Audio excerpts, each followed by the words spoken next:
But as we dive into our final segment of this week's edition of Inside Eagle Nation, episode number 145.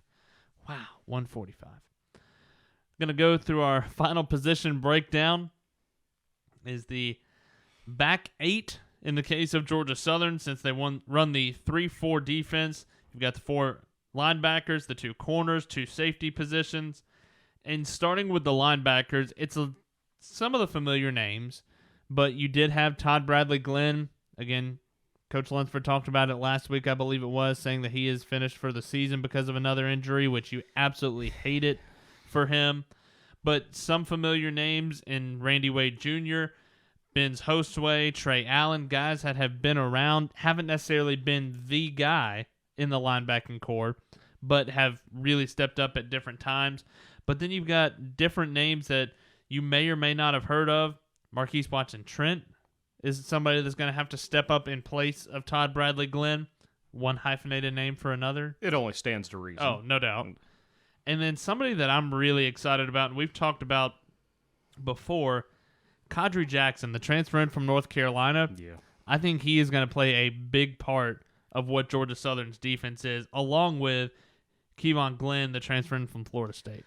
The expectation is, especially with Kadri, he's going to be on the field quite a bit. Kevon has made some strides since he got here. It didn't work out for him at Florida State. Now, granted, he was incredibly valuable at Dutchtown High School. He had an outstanding career. He was one of the best players in the state of Georgia for a really good program there, but only played in 5 games in 2 years at Florida State. For Kadri, somebody that was on the roster during spring ball and then left over the summer to come here, he's going to be involved because those 2 inside linebacker spots were manned by guys that left the program. Yeah. Rashad Byrd finished up, Raynard Ellis opting out before the end of the season. I love it for Trey Allen because he's waited his turn. A great Georgia Southern story. He's been a reserve for 4 years. When he's been asked to play, he's done well. It just hasn't been that much. He had the tackle for loss against Louisiana Tech in the bowl game last year. I hope it works out for him because he is somebody who has worked and waited a chance to earn it.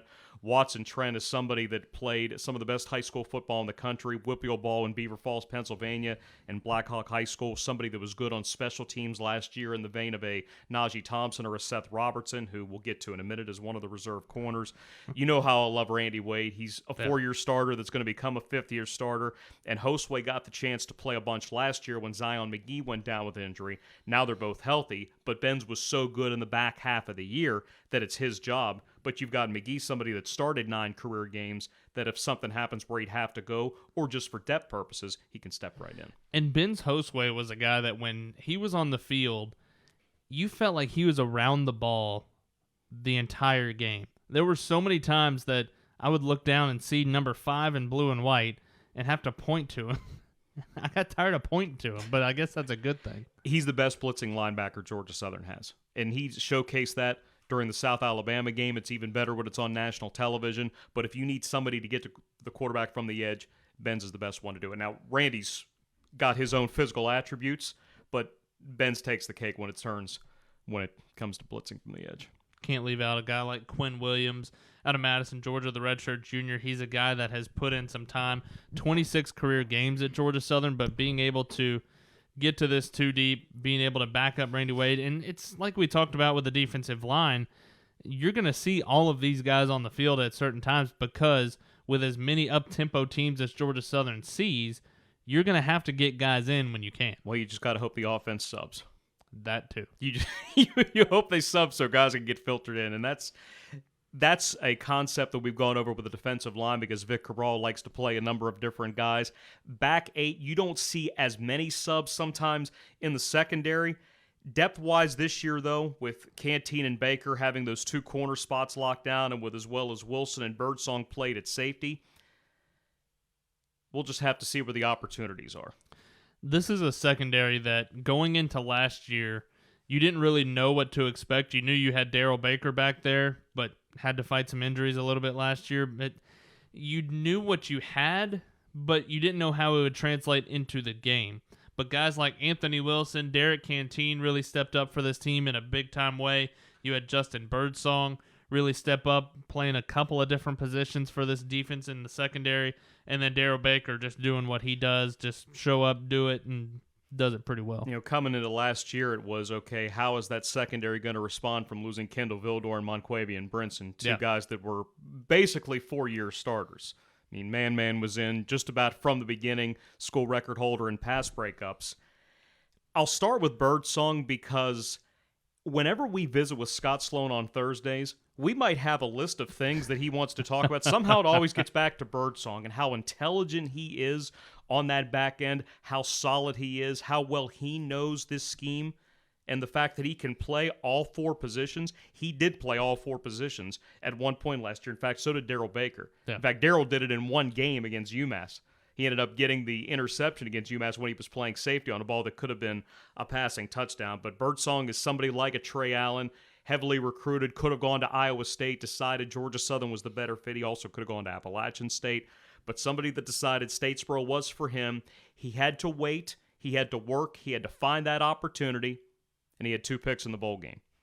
Made the All-Bowl team, wore the GATA chain twice. I hope he gets a chance to wear it a lot more this year. We know what Canteen can do. We've seen Darrell Baker for 5 years now. Yeah. And with Anthony Wilson, he came close to so many picks last year, finally got one in the bowl game, and it was a great play that he made in the second quarter. I like the starting 4 in the secondary. When you look at the depth for the secondary, on the 2 corners, you've got guys that have played. Seth Robertson with 11 career games, Tyler Bride with 9.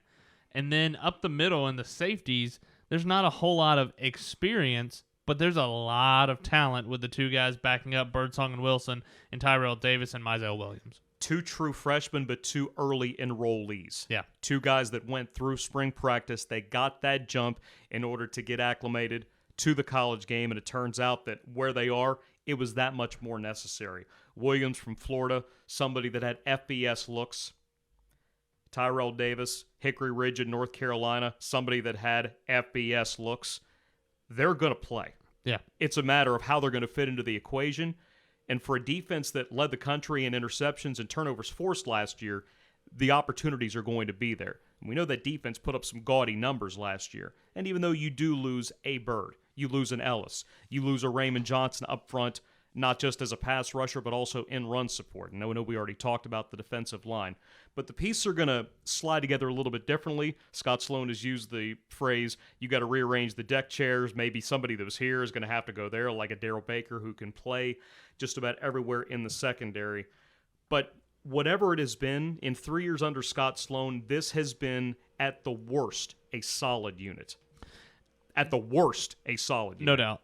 And there's something that I think doesn't get brought up enough as it should, is the defensive staff that is here. We talk about Scott Sloan, Doug Roos now on the offensive coordinator role, and for good reason. Those 2 are 2 of the best in the country at doing what they do. But the position coaches for this defensive staff have been here for a couple of years. One, I know the offensive side has changed a little bit over the last couple of years, but for the last 3-4 years, you've had the same defensive staff.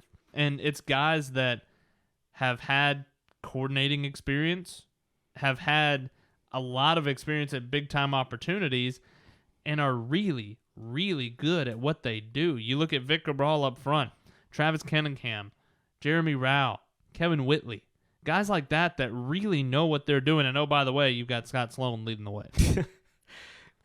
With Whitley having been a really successful high school coach, he coached Kendrick Duncan at Stockbridge.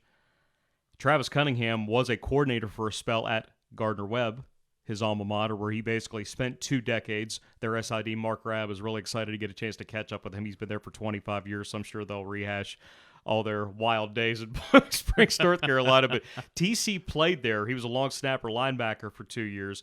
He was on the coaching staff when they came here last in 2002, and he remembered that day.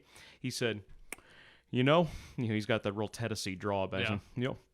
Those students, they were loud and they were mean. And then Gardner-Webb lost 56-0, so I guess they were pretty mean. And then with JR, he was a 6-year coordinator running defenses at Troy under Larry Blakeney, assistant coach there for 15 years. I still think that he's one of the most unsung coaches anywhere. No. I think that he is just outstanding at what he does. But that consistency, that knowledge, all of that experience, it's no surprise as to why this defense has been so good year in and year out. I was just thinking about that earlier today. it's amazing that there's not more talked about this defensive staff. I know we talk about the defense a lot and what they're able to do on the field, but it starts in those meeting rooms. It starts with that recruiting. But the defensive staff that is here at Georgia, and that's no knock on the offensive side. They're fantastic at what they do as well. But just what this defensive staff really means. And it's hard for me to assess if it's more challenging to keep an offensive staff together as opposed to a defensive staff. Yeah. That's different. You got 130 FBS schools. You've got multiple levels. It varies from place to place depending on what you want to get accomplished. But that defensive meeting room, you have a lot of personalities that enjoy working together, spending time together. That doesn't mean that the offense hasn't. Yeah. But different opportunities come up, circumstances come up.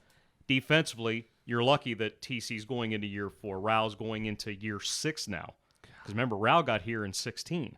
Yeah. Thinking about a Kevin Woodley that's going into his 3rd year. Vic's going into his 4th year back in this stint. I don't know how many stints this is for Vic. It's up in the air. I think this is his 4th officially. And then with Sloan, year 4 and stint 2. So there's been consistency. There has been success. It just clicks. Yeah. And there's no reason for guys to leave when things go that well. It's going to be fun to watch it click this Saturday. It's a 6 o'clock kickoff. Georgia Southern, Gardner Webb. 6 o'clock kickoff. Will be on the air with the Cutwater Tailgate Show in the back of the tailgate lot beginning at 4 o'clock. And then we will lead you up to kickoff for Georgia Southern and the Gardner Webb Running Bulldogs.